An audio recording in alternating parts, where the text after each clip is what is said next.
जय श्री कृष्णा। धार्मिक व्रत कथा में आपका दिल से स्वागत है। आज हम सुन रहे हैं सुंदर और प्यारी एक कथा, कर भला तो हो भला। ये कहावत तो आपने बहुत पहले सुनी होगी, लेकिन ये कहावत बनी कैसे, आज हम आपको इसकी कुछ कहानी सुनाएंगे। प्राचीन समय की बात है। सुंदर नगर में सुकृति नामक का एक राजा राज्य करता था। राजा सुकृति बड़ा ही दयालु, सेवाभावी और धर्म वाला व्यक्ति था, किंतु सुंदर नगर की सुंदरता पर मोहित होकर आए दिन पड़ोसी राज्य आक्रमण किया करते थे। राजा सुकृति ने राज्य में भीमसेन नामक एक बड़ा ही बहादुर और निडर सेनापति था। वह कभी भी आक्रमणकारियों को राज्य की सीमा में प्रवेश नहीं करने देता था। सेनापति राज्य के प्रति वफादार तो थे, लेकिन एक बार एक युद्ध में जीत उन्हें बहुत महंगी पड़ी। उसमें सेनापति भीमसेन बुरी तरह से घायल हो गया, साथ ही बहुत सारे सैनिक मारे गए थे। इसी बीच भीमसेन का एक मित्र उससे मिलने आया। यह मित्र राजा से बहुत ईर्ष्या करता था। उसने भीमसेन को राजा के खिलाफ भड़काना शुरू कर दिया। वह कहने लगा, तुम लोग दिन रात यहाँ मौत से जूझ रहे हो और राजा वहाँ महलों में अयासी कर रहा है। मेरी मानो तो राजा को तख्त से उठाओ और खुद राजा बन जाओ। अपने मित्र के मुँह से राजा की निंदा सुनकर सेनापति भीमसेन को पहले तो विश्वास नहीं हुआ, लेकिन फिर उसने कुछ सोचकर स्वयं राजा बनने का निर्णय ले लिया।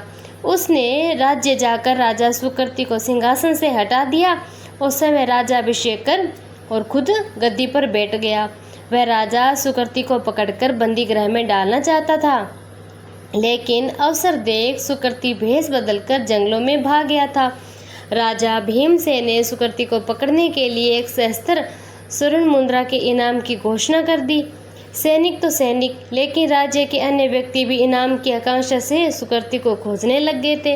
हालांकि राज्य के ज़्यादातर लोग समझदार भी थे। लोग सुकृति से भीमसेन द्वारा राज्य हड़पने के लिए जाने से दुखी भी थे।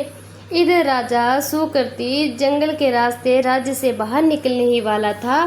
उससे सामने एक व्यक्ति आता दिखाई दिया, जो दिखने में बहुत ही चिंतित जान पड़ रहा था। अब राजा सुकृति के नज़दीक आकर वह बोला, भाई जरा राजा सुकृति के महल का रास्ता बता देना, मुझे उनसे ज़रूरी काम है। तो राजा बोला, सुकृति से क्या काम है? अजनबी बोला, मैं पास के गांव में रहता हूँ, मेरी पत्नी बहुत बीमार है, उसके इलाज के लिए मेरे पास पर्याप्त धन नहीं है। मैंने सुना है राजा सुकृति बहुत ही दयालु और राजा है, कोई भी दीन दुखी उनके महल में खाली हाथ नहीं जाता। राजा बोला, चलो मैं तुम्हें राजा सुकृति के पास पहुंचा देता हूं। यह कहकर वह उस अजनबी को राजमहल की ओर ले गया। वह सीधे राज दरबार में जा पहुंचा। राजा सुकृति को समय वापस आया देख सभी सभासद अचंभित हो उठे। दरबार में पहुंचकर राजा सुकृति ने सिंहासन पर बैठे राजा भीमसेन से कहा, तुमने मुझे पकड़ने के लिए एक सहस्त्र स्वर्ण मुद्रा का इनाम रखा है, ना तो वो इनाम इस व्यक्ति को दे दो, ये मुझे पकड़ कर लाया है। मेरे साथ तुम जो चाहो वो कर सकते हो। अब राजा सुकृति की दयालुता को देखकर सेनापति भीमसेन का मस्तक लज्जा से झुक गया। वह सिंहासन से उठा और महाराज के चरणों में गिर पड़ा। उससे अपनी गलती का एहसास भी हुआ। इसीलिए कहते हैं, कर भला सो हो भला। राजा ने भला किया तो उसका भी भला हुआ, लेकिन क्या इसकी उल्टी कहावत हो सकती है? क्यों नहीं, कर बुरा तो हो बुरा। ये कहावत आज भी आपने सुन ली। अब इसकी कहानी भी आप पढ़ लीजिए। एक बार की बात है, एक गांव में एक वैद्य जी रहते थे। वैद्य जी के पास कभी कभार कोई मरीज जाता था, क्योंकि उस गांव में ज़्यादातर लोग बीमार नहीं पड़ते थे। इससे वैद्य जी आजीविका में बहुत समस्या आती थी।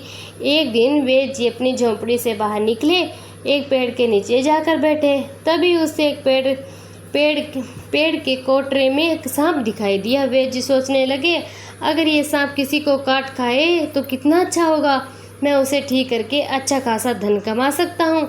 तो वैद्य जी की नज़र सामने खेल रहे बच्चे पर पड़ी। उन्होंने बच्चों के पास जाकर कहा, देखो बच्चों, उस पेड़ में कोटरे में एक मिट्ठू मियाँ बैठे हैं। बच्चे तो बच्चे होते हैं। उसमें से एक बच्चा दौड़ा और सीधे जाकर कोटरे में हाथ डाल दिया। उसी संयोग से सांप की मुंडी उसके हाथ में लग गई। जैसे उसने बाहर निकाला तो डर के मारे उछल दिया। नीचे अन्य बच्चों के साथ में वेद जी भी खड़े थे। सांप सीधा वेद जी के ऊपर आकर ही गिर गया।